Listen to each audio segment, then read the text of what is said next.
किसी ने क्या खूब कहा है, जरा भी तुम्हें रहम ना आया, उसी का दिल दुखाया, जिसने तुम्हें इतना चाहा, बेवफा तुमने अपने प्यार को ही मार डाला। जी हाँ दोस्तों, मैं लेकर आया हूँ एक ज़बरदस्त इमोशनल स्टोरी जिसका शीर्षक है धोखेबाज पत्नी की कहानी। तो आइए ध्यानपूर्वक सुनिएगा। पुराने ज़माने की एक कहानी है। एक प्रदेश में एक व्यापारी ने प्रेम विवाह अर्थात लव मैरिज किया। हालांकि तब प्रेम विवाह करना कोई छोटी या आम बात नहीं थी, लेकिन फिर भी व्यापारी और उसकी प्रेमिका, जो अब उसकी धर्म पत्नी बन चुकी थी, उनका सच्चा प्रेम देखकर लोगों ने उन्हें स्वीकार कर लिया और लोग उनके प्यार की मिसाल देने लगे थे। वे दोनों भी अपने प्यार से भरी नए संसार में काफ़ी खुश थे।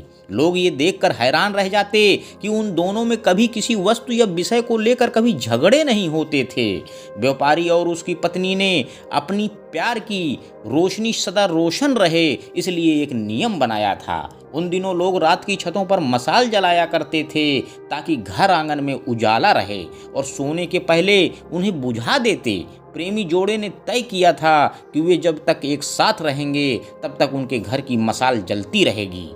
अब रात होते ही पूरे प्रदेश में अंधेरा हो जाता, लेकिन एकमात्र इस व्यापारी का घर रोशनी से जगमगाता रहता था। इस प्रदेश का राजा एक बड़े से महल में रहता था। हर रात को सोने से पहले वो अपनी पत्नी के साथ महल के छत पर जाकर आसमान के नज़ारे देखता था। एक बार जब राजा अपनी रानी के साथ छत पर चांद सितारे देख रहा था, तब दोनों की नज़र व्यापारी के जगमगाते घर पर पड़ी। राजा और रानी दोनों ही उसके बारे में चर्चा करने लगे। राजा ने कहा, इस प्रेमी जोड़े में पति समझदार है, इसलिए उनका साथ अच्छे से चल रहा है। रानी राजा से सहमत नहीं थी। रानी का कहना था, जरूर पत्नी ही ज़्यादा समझदार होगी और वह पति के और उसके घर वालों के गलतियों को नज़रअंदाज कर देती होगी। इसके बिना उनके परिवार का इतने अच्छे से चलना संभव नहीं है। राजा रानी की चर्चा बहस में और फिर बाद में झगड़े में बदल गई। अंत में राजा ने कहा कि हम क्यों झगड़ा करें, एक काम करते हैं, उनकी परीक्षा लेते हैं और देखते हैं कि कौन ज़्यादा समझदार है। रानी को भी यह सुझाव बहुत पसंद आया। राजा ने उनकी परीक्षा लेने के लिए एक योजना रानी को बताई। अगले दिन योजना के मुताबिक रानी ने व्यापारी के घर एक स्त्री को भेजा। वह स्त्री व्यापारी के पास गई और उससे बोली, मैं तुम्हारे लिए रानी का एक संदेश लेकर आई हूँ। वो स्त्री संकोच करते हुए व्यापारी से बोली कि रानी को तुम बहुत पसंद आ गए हो। अगर तुम अपनी पत्नी को छोड़ दो या उसकी हत्या कर दो, रानी तुमसे शादी करने के लिए तैयार है। महिला की बात सुनकर व्यापारी को गुस्सा आ गया, लेकिन उसने अपने गुस्से को काबू कर रखते हुए उस महिला से कहा कि ऐसी 1000 रानियां भी आ जाएंगी, तब भी मैं अपनी पत्नी के साथ धोखा नहीं करूंगा।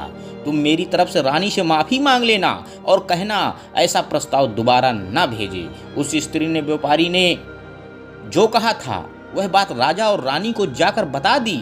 व्यापारी का ऐसा जवाब सुनकर राजा खुश हो गया, क्योंकि राजा जैसा सोचता था व्यापारी उतना ही समझदार निकला। अब व्यापारी की पत्नी के परीक्षा की बारी थी। राजा ने एक आदमी को उसके पास भेजा।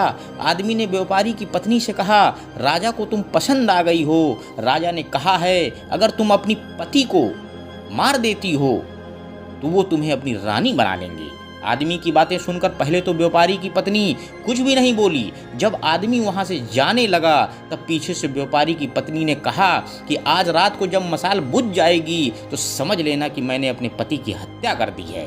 राजा के आदमी ने इस घटना का वर्णन राजा और रानी के सामने जाकर किया।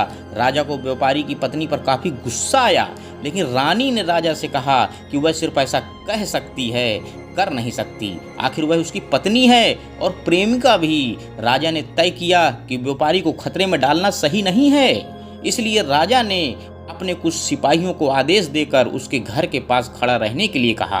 राजा ने उनको समझाया कि जैसे ही व्यापारी के घर की मशाल बुझे तो तुरंत उसके घर में घुस जाना और व्यापारी को बचा लेना। रात होते ही राजा और रानी अपने महल के छत पर आकर व्यापारी के घर की तरफ देखने लगे। आधी रात हो गई, लेकिन कुछ भी नहीं हुआ। रानी राजा से कहने लगी, देखा, मैं कहती थी ना कि वो सिर्फ कह सकती है, ऐसा कर नहीं सकती। रानी ने यह शब्द कहे ही थे कि राजा ने देखा कि व्यापारी के घर की मशाल बुझ चुकी है। राजा को व्यापारी की चिंता होने लगी। थोड़ी देर बाद राजा के वह सिपाही जो व्यापारी की सुरक्षा के लिए वहां खड़े थे, राजा के पास आए और उन्होंने राजा को व्यापारी की मौत की खबर सुनाई।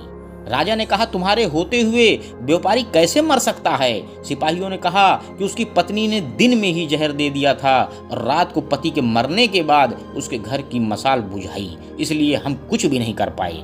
राजा को इस घटना से न सिर्फ व्यापारी की पत्नी से बल्कि औरत जात से ही नफरत हो गई। व्यापारी की पत्नी के बेवफाई के विचार उसे पूरी रात आते रहे। राजा उस रात 1 मिनट भी नहीं सो पाया।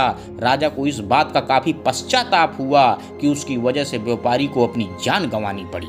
सवेरे राजा ने अपने एक मंत्री को बुलाया और उसे आदेश दिया कि मैं शिकार करने जा रहा हूं, जब तक मैं लौटूंगा इस प्रदेश की सभी महिलाओं को गला काट कर मार देना। राजा का ऐसा आदेश सुनकर मंत्री ने राजा को काफी समझाने की कोशिश की, लेकिन राजा उसकी एक भी बात सुनने के लिए तैयार नहीं था और राजा ने उसे धमकी दी, अगर तुमने वह काम पूरा नहीं किया तो सबसे पहले मैं तुम्हें ही मौत की सजा दे दूंगा। राजा के शिकार पर जाने के बाद मंत्री काफी चिंता में डूब गया।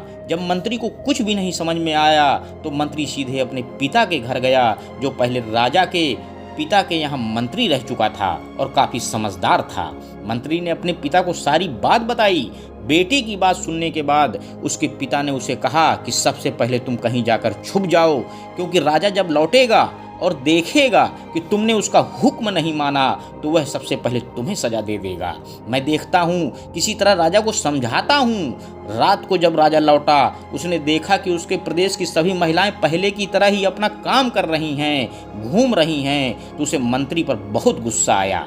हर जगह तलाश करने के बाद जब मंत्री नहीं मिला तो राजा सीधे मंत्री के पिता के घर जा पहुंचा। राजा ने मंत्री के पिता से मंत्री के बारे में पूछा। मंत्री के पिता ने राजा को शांत करने के लिए पानी दिया, बैठने के लिए कहा और बाद में राजा से पूछा कि आप क्यों सभी महिलाओं को मारना चाहते हैं। राजा ने व्यापारी वाली पूरी कहानी मंत्री के पिता को बताई। मंत्री के पिता ने राजा से कहा कि आपने जो फैसला किया मैं उसे सही या गलत नहीं बता रहा हूँ, लेकिन मैं जो एक छोटी सी कहानी जो मैं जब मंत्री था तब मेरे साथ घटित हुई है वह मैं आपको सुनाता हूँ। उसे सुनने के बाद आप जो फैसला करेंगे वह हम सबको मान्य है। मंत्री के पिता ने कहा, एक दिन मैं जंगल से गुजर रहा था, अचानक एक नकाबपोश घोड़े पर सवार होकर आया और मुझे बंदी बनाकर घसीटते हुए कब्रिस्तान लेकर गया। वह मुझे एक कब्र के पास लेकर आया। वहां पर पहले से एक कब्र खुदी हुई थी और एक सरकटा आदमी उस कब्र में था। उस नकाबपोश ने मुझे उस कब्र में मिट्टी डालने के लिए कहा। जब मैंने कब्र को पूरी तरह से मिट्टी से ढक दिया तब उसने मुझे बाजू में एक और कब्र खोदने के लिए कहा।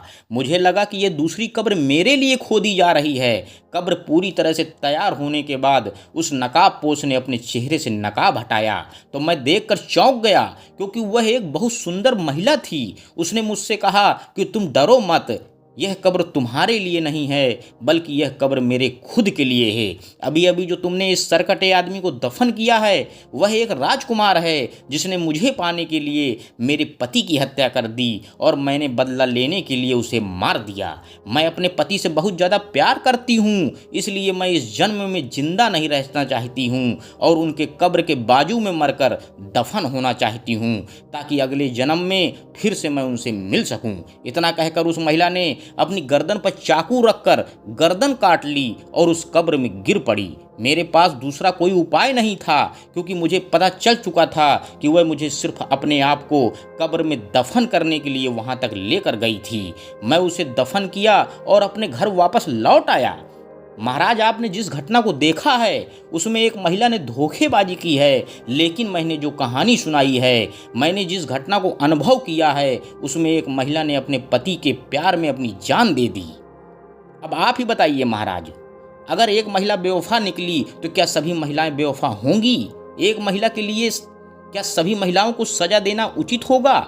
राजा को बूढ़े मंत्री की बात अच्छी तरह से समझ में आ गई और उसने सभी महिलाओं को मारने का ख्याल अपने मन से निकाल दिया। दोस्तों, यह कहानी हमें समझाती है कि दुनिया में भिन्न भिन्न तरह के लोग हैं, भिन्न भिन्न तरह के उनके विचार हैं और उतने ही अलग अलग तरह सबके व्यवहार हैं। हम एक आदमी का व्यवहार देखकर बाकी सबके लिए कोई फैसला नहीं कर सकते।